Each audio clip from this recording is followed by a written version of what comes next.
Olá, este é o FPR TV Especial Eleições 2006. Eu sou o Ney Hamilton, essa é a nossa comentarista de política, a professora Luciane Veiga. Ela é professora de Ciências Políticas do curso de Ciências Sociais da Universidade Federal do Paraná. Professora Luciane, a gente pode dizer que hoje na estrutura política brasileira os partidos têm um lugar de destaque? Os partidos são importantes no cenário político brasileiro ou nós ainda estamos muito personalistas? Quando a gente fala, na verdade, da inserção do partido no cenário político brasileiro, a gente tem que pensar em duas esferas. Tem que pensar na esfera eleitoral e tem que pensar na esfera parlamentar, né? Então, existe uma discussão muito grande, tanto na esfera eleitoral quanto na esfera parlamentar, qual é a verdadeira importância dos partidos, tá? A literatura tende a achar que o partido importa menos na esfera eleitoral e importa mais na hora lá do parlamento, tá? Na esfera parlamentar.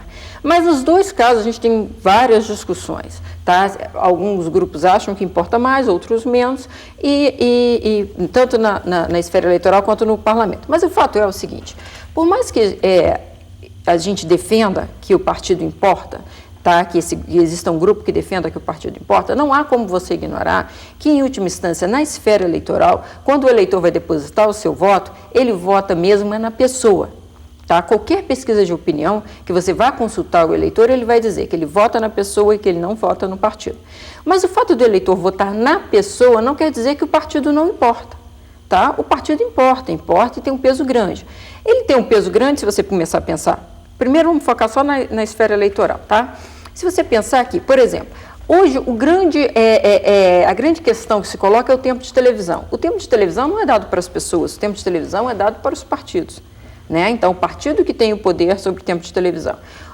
Qualquer candidato que queira se eleger, que queira disputar a eleição, ele necessariamente tem que ser filiado a um partido. Então, o partido é um instrumento capaz de possibilitar que um candidato chegue, tá? Que dispute a eleição e, ao mesmo tempo, é ali que ele vai obter o recurso, tanto o recurso de campanha, dinheiro, financiamento, como também horário eleitoral, tá? Tempo de televisão. Então, digamos assim, por trás dos bastidores, não há dúvida que o partido importa. Sem o partido não é possível você se candidatar e chegar ao poder, tá? Agora, em relação ao comportamento do eleitor, o comportamento do eleitor, a gente já disse que ele vota na pessoa, só que a gente tem que filtrar isso, porque não necessariamente pelo fato dele dizer que ele vota no eleitor, quer dizer que o partido não importa, tá? Já foram feitas várias pesquisas, inclusive foi feita uma pesquisa logo depois da eleição de 2002, para saber como o eleitor votou naquela eleição. E ficou muito claro o seguinte, que o partido importa de várias maneiras. Importa, primeiro, por rejeição. Tá? Cada um sabe um partido que gosta e um partido que não gosta. Tá? As pessoas conhecem o partido, essa pesquisa mostrava que as pessoas conhecem, têm uma rejeição ao partido, claro, elas rejeitam por quê? Porque acham que o partido não representa o interesse das pessoas. Tá? No entanto, ela não é nada pessoal contra os partidos, porque ela rejeita o partido, rejeita o Congresso, rejeita os políticos, então é de uma maneira geral. Depois fica claro o seguinte, fica claro que as pessoas, embora rejeitem, conhecem, então elas sabem dizer o nome dos partidos, têm uma vaga ideia do que representa cada um deles, tá? E a partir dessa vaga ideia, elas tomam uma atitude do voto. Então, por exemplo, se eu não gosto do PT, eu vou procurar outro candidato que não seja do PT. Se eu não gosto do PSDB, eu vou procurar outro candidato que não seja do PSDB. Ou seja, a rejeição ao partido influencia no momento anterior da escolha da pessoa que você vai pela qual você vai decidir o seu voto. Além disso, você pode ter uma afinidade também, você pode gostar. A rejeição chega a ser maior do que a afinidade. A rejeição, ela vem anterior, né? É um critério de exclusão. É um critério de exclusão, né? E agora você pode ter uma afinidade. Nessa pesquisa mostrava que aproximadamente 60% dos eleitores gostavam, ainda que fosse apenas um pouquinho, de algum partido. Então, quando eu gosto, ainda que só um pouquinho de algum partido, eu já vou olhar o candidato deste partido de uma maneira melhor do que daquele partido que eu tenho rejeição. Então, ela funciona meio como um filtro. A simpatia ou antipatia partidária, ela funciona como um filtro no momento anterior à escolha do candidato. Em última instância, quem vai conquistar o voto do eleitor é a pessoa, mas antes existe um parâmetro que a pessoa vai sabendo qual candidato ela vai escolher. Então, é difícil dizer quem é maior, o partido ou o candidato? Eu diria que o candidato ele é mais determinante, ele está mais ali na linha final. Só que as pessoas não percebem que antes, no momento anterior, tem o filtro partidário, que é extremamente importante.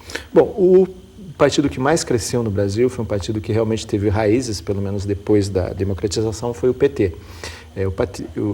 Mas, na verdade, o PT, curiosamente, é o partido hoje mais personalista. A gente pode dizer que o presidente Lula está maior que o PT hoje? O PT, diferente dos outros na sua origem, ele foi formado por sindicalistas, por marxistas, por organização de setores da Igreja Católica, então pela sociedade organizada, de forma que ali eram todos anônimos, não tinham nenhum grande nome, nenhuma grande expressão.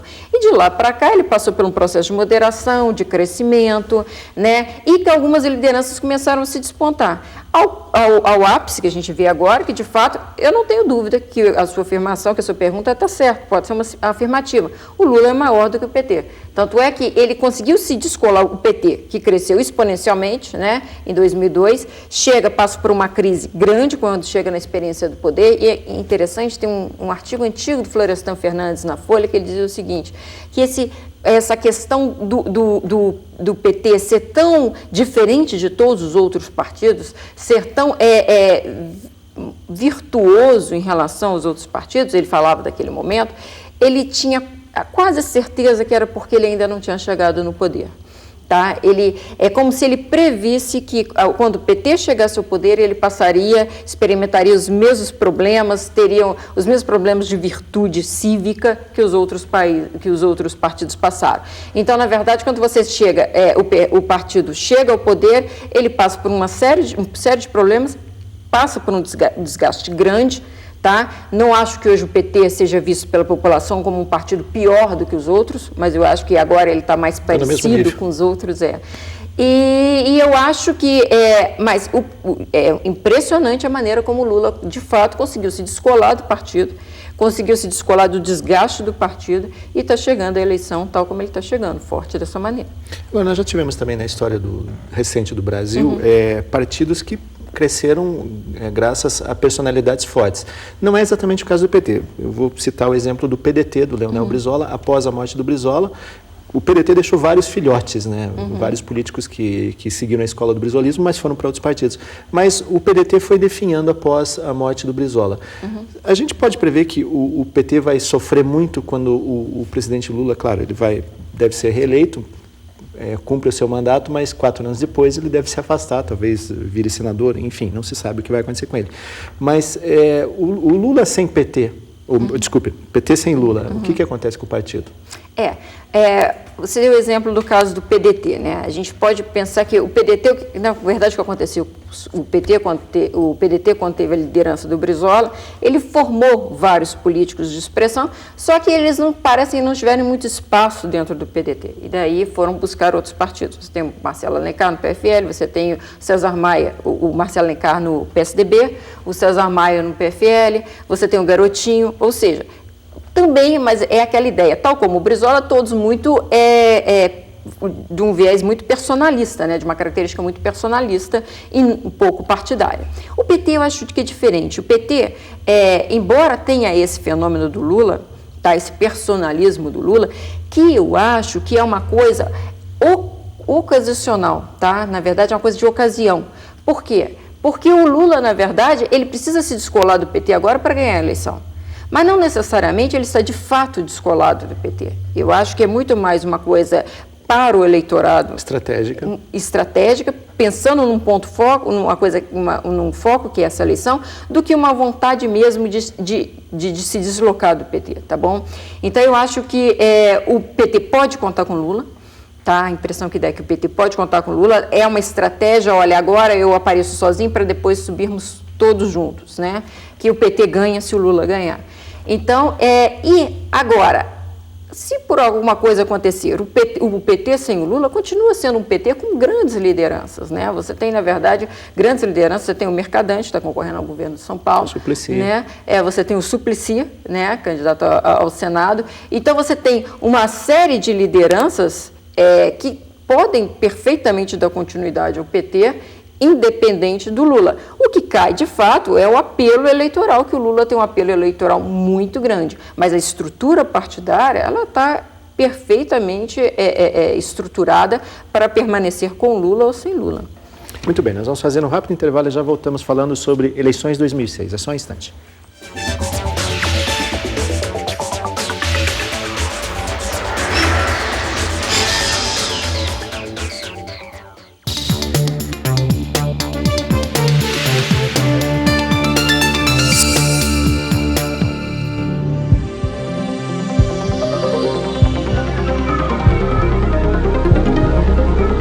Os alunos da Universidade Federal do Paraná têm direito à assistência à saúde nas seguintes especialidades: clínica médica, ginecologia, pediatria, psiquiatria, enfermagem, assistência social, odontologia e massoterapia.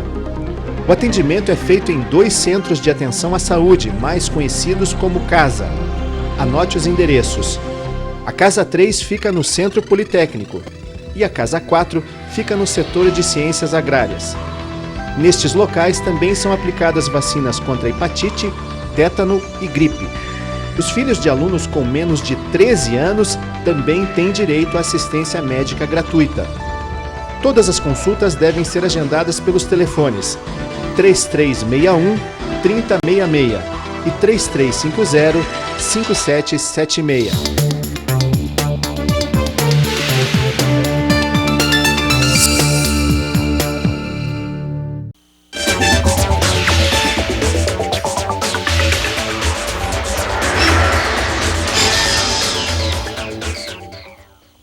Voltamos com o segundo bloco do programa UFPR TV Especial Eleições 2006. Estou conversando com a professora Luciana Veiga.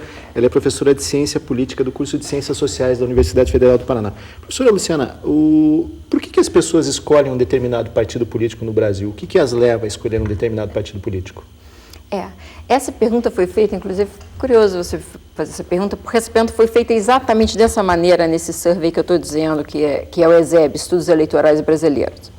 Tá? Foi um survey nacional, feito logo depois de 2002, com financiamento da CAPES e vários órgãos nacionais de peso. E essa foi uma pergunta que foi colocada. E aí o que as pessoas responderam, primeiro era ter a percepção de que trata-se de um partido de pessoas honestas. Tá? Então, a percepção de que ali tem mais gente honesta é o que mais predominante, é o que tem mais peso na hora da pessoa. Dizer, eu prefiro esse partido que aquele outro partido. Tá? E daí, o choque de quando o PT teve todo o problema do mensalão, porque, na verdade, você ia de encontro, você pegava exatamente o cerne da questão da decisão do partido, da escolha do partido. Tá? Então, esse é o primeiro ponto, de acordo com a manifestação das pessoas. Então, temos aí o primeiro. O segundo é o seguinte, existe no quadro partidário brasileiro hoje algumas imagens, né? As pessoas, quando olham o quadro partidário, elas têm imagens do que cada partido representa. Então, assim, digamos que pelo menos os 4 partidos, uma parte grande da população sabe identificar. Vamos pensar, PFL, PSDB, PT e PMDB, tá? É muito curioso que esse survey que eu estou citando, ele pedia que as pessoas identificassem esses partidos, colocassem esses partidos no espectro esquerda e direita, né? Fora todo o problema de o que significa esquerda e direita, de colocar, enumerar os partidos numa escala, o que a gente percebe é o seguinte, fez sentido o que os eleitores fizeram, o que os eleitores montaram. O que eles fizeram? Eles colocaram como partido mais de esquerda o PT, o segundo mais de esquerda o PMDB, o terceiro mais de esquerda e já na centro para a direita o PSDB. E a mais direita o PFL. Então você percebe que faz sentido, o eleitor tem um conhecimento, conhece ou de ouvir dizer, e tem uma certa imagem, de alguma maneira, coerente sobre o sistema partidário. Né? Então, esse survey, na verdade, foi muito curioso, que as pessoas ficaram meio impressionadas com o resultado. E é muito interessante o seguinte, que se você pegar, existe um estudo que mostra como as pessoas, a partir da imagem dos partidos, né, vinham montando essa escala. E é muito interessante, porque antes do governo Fernando Henrique, antes de 94, o PSDB estava à esquerda do PMDB. 8 anos de mandato Fernando Henrique fizeram com que o PMDB fosse para a esquerda e o PSDB para a direita. Né? O que faz todo sentido se você pensar na política neoliberal, da política de privatização do governo Fernando Henrique, a aliança com o PFL. Então, existe uma coerência muito grande na percepção que as pessoas têm do partido. Né? A imagem que elas têm é uma imagem vaga, elas não sabem exatamente os programas, mas faz sentido a imagem que elas têm. Essa imagem, com certeza, influencia muito na hora delas escolherem ou se simpatizarem por algum partido. Tá? Então, existe uma coisa que o PT é um caso, sempre que a gente falar em partidos no Brasil, o PT vai ser sempre um caso à parte, tá? Dada a sua história, dada a sua representação e tudo mais. O PT ele tem essa ideia de ser mais à esquerda e ele tem particularmente a ideia de ser o partido mais próximo das pessoas mais necessitadas, mais próximo dos trabalhadores. Tá? Então, o caso específico do PT, ele consegue atingir as pessoas também por esse apelo de representação de classe, tá? Então, ele é um caso específico. A gente está vendo agora o caso contrário, né? Ao mesmo tempo que o PT criou ao longo de sua história essa imagem de proximidade com o povo, a gente está vendo o quê? A gente está vendo o PSDB hoje, não, claro que não foi uma imagem criada pelo PSDB, porque seria um tiro no pé, porque é uma imagem negativa, mas ao construir o contraponto do PT com o PSDB, né, o PT ficou com o partido próximo da classe mais popular e o PSDB ficou o partido próximo da elite, o que gera uma antipatia enorme no eleitorado de maneira geral. Né? Então, na verdade, você acaba tendo algumas construções de representação de interesses que partem ou de estratégias partidárias ou do próprio eleitor. E essas construções, elas podem mudar, evidentemente. Podem mudar. Com o tempo, elas podem, de fato, mudar. Porque se você pegar, por exemplo, 94, imagine se 94 o PSDB era visto como o partido da elite, tá? Com o sucesso do Plano Real, né? Em que abaixou o preço do frango, um monte de firulas que a dona de casa não conseguia comprar e passou a poder comprar. Então, foi a inserção de uma série de pessoas no mercado de consumo, né? Então, naquele momento, Fernando Henrique e o PSDB não eram tidos como partidos de elite. Eles foram, na verdade, depois de 8 anos do governo Fernando Henrique, mais 4 anos do governo Lula, fazendo toda a sua como prioridade, né, a população, projetos sociais para a população mais carente. Daí que veio a contraposição entre Partido dos Pobres e Partido dos Ricos. Você falou que o eleitor ele tem uma percepção desse espectro ideológico, ainda que seja uma percepção superficial, mas por que para o consumo do eleitor, nenhum partido no Brasil se considera, por exemplo, de direita? Nenhum partido assume isso publicamente que é um partido de direita? Quer dizer, todo mundo é de esquerda, de centro-esquerda ou no máximo de centro? Isso aí é uma outra coisa que é muito interessante, né? Por quê? Porque, assim, foi feito um estudo uma vez com os próprios parlamentares, com os deputados federais, para saber como eles se localizavam nessa escala.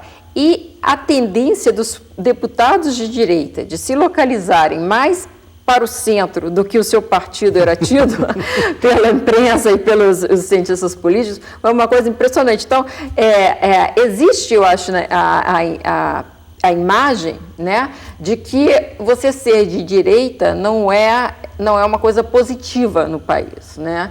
Mas e eu acho que isso acabou pegando tanto no eleitorado de maneira geral, como os próprios políticos incorporam isso. Por quê? Porque a direita, ela teve, na verdade, o que difere a esquerda e a direita são 3 aspectos, 3 vertentes particularmente. A ideia de que a esquerda tem maior apego à igualdade social do que a direita. A ideia de que a esquerda luta mais pela participação popular do que a direita, que está mais preocupada com a ordem, e que a direita é mais neoliberal do que a esquerda. Então, no termo de politicamente correto, a ideia de que a esquerda é mais politicamente correta que a direita é muito grande. Tá? No entanto, a gente tem que pensar o seguinte: hoje no Brasil, pensando no Brasil, quem vai defender, quem vai ser contra a igualdade social? Ninguém é contra a igualdade social, tá? Então, a igualdade social, André Singer até brinca que a igualdade social, na verdade, é uma ideologia nacional. Você não pertence nem à esquerda nem à direita. Então, quando você vai perdendo a direita típica, tradicional e tudo mais, e ela vai chegando para o centro, dá essa percepção de que, de fato, hoje ninguém mais é aquela direita tradicional, tá, que é a defensora da ordem, da moral, ainda que isso custe a igualdade social. Hoje a gente não tem mais isso, 2 pontos, sabe, contraditórios. Hoje você tem, na verdade, uma tendência muito de caminhar para o centro. Professora, rapidamente para encerrar, no Brasil nós não temos uma tradição histórica, como por exemplo nos Estados Unidos, que são as pessoas pertencerem ou serem simpatizantes de determinado partido político até por uma afinidade familiar. Quer dizer, o sujeito ele é de uma família democrata, dificilmente ele vai votar nos republicanos, ele vai passar a vida inteira. É mais ou menos como torcedor de futebol. Isso no Brasil não existe ou está começando a mudar? Ô Ney, na verdade isso existiu alguns momentos, assim, você tem, por exemplo, alguns momentos, vou pegar o exemplo do MDB na ditadura, tá? O MDB na ditadura tinha a imagem do Partido dos Pobres, né? Partido das pessoas mais pobres e tudo mais. E ali, é muito claro, você percebe ainda hoje, conversando com alguns eleitores, que eles dizem o seguinte, eu sempre votei no MDB. Eu sempre votei no MDB, depois votei no PMDB, porque meu tio dizia que era o partido, que a gente tinha que votar porque era o partido que representava a gente. Porque meu pai sempre falou para a gente votar. Então tinha alguns momentos da nossa história, isso já passou. O MDB é um caso típico disso. Tá? E você tem hoje, por exemplo, o próprio PT, que você tem uma geração aí que a socialização política passou pela geração pelo crescimento do PT. Né? Só que hoje, talvez por uma coisa muito mais estrutural, que hoje a gente tem os jovens mais conservadores, isso não tenha passado a ponto da gente perceber tanto de pai para filho esse apego ao PT. Né? Muito bem, por hoje o programa Eleições de 2006 fica por aqui. Se você tem críticas, comentários, sugestões, escreva para a gente. O nosso e-mail é ufprtv@ufpr.br. Agradeço muito sua audiência e até a nossa próxima edição. Até lá.